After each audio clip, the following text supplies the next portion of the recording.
This is the 5 p.m. edition of News Center 11 with Bill Peterson weather, Steve Passetti sports, and anchorman Dennis Bounds.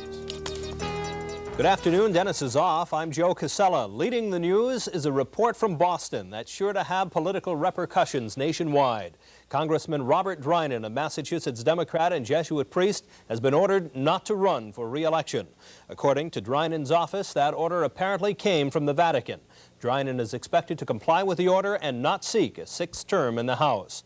A spokesman for the church was not immediately available for comment on the report. However, it appears to be part of a church directive to all priests to bow out of public office. In St. Paul, Father Clarence Latowski is pastor at St. Albert's Church. He's been active in politics for a long time, a role he's defended when News Center 11 informed him of the order from Rome. It's most important. The pathetic thing that is, I think that should be up to the ordinary of the diocese to decide. Elsewhere in politics, all the presidential candidates except President Carter are stumping for convention delegates. State primaries this week will decide 223 Democratic and 140 Republican convention delegates. Mr. Carter and Ronald Reagan won in yesterday's Texas primary.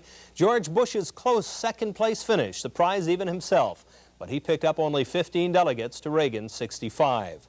An admission from Minnesota Congressman Richard Nolan today. Nolan says that he was wrong several months ago when he suggested the United States send the Shah of Iran home to stand trial.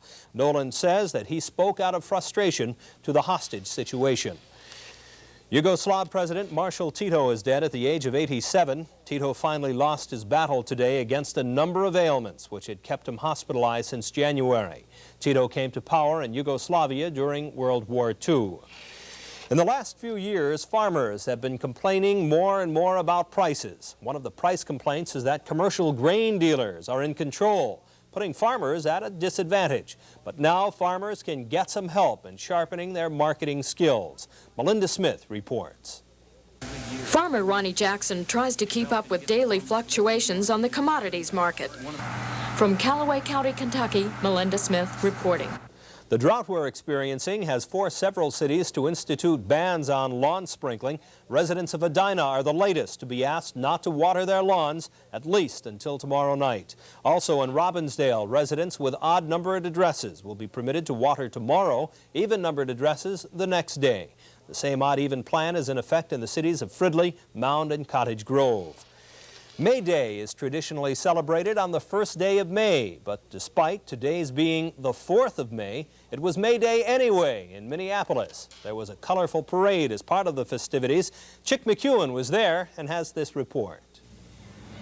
For some of our neighbors in Minneapolis, this first Sunday in May was not a day to sit in the sun and take things easy. For News Center 11, I'm Chick McEwen. And still to come on this Sunday afternoon, General Motors Chairman Thomas Murphy pleads with Americans to buy American-made automobiles and a report on the latest in mobile homes. Details on these stories and more as News Center 11 continues for a Sunday afternoon.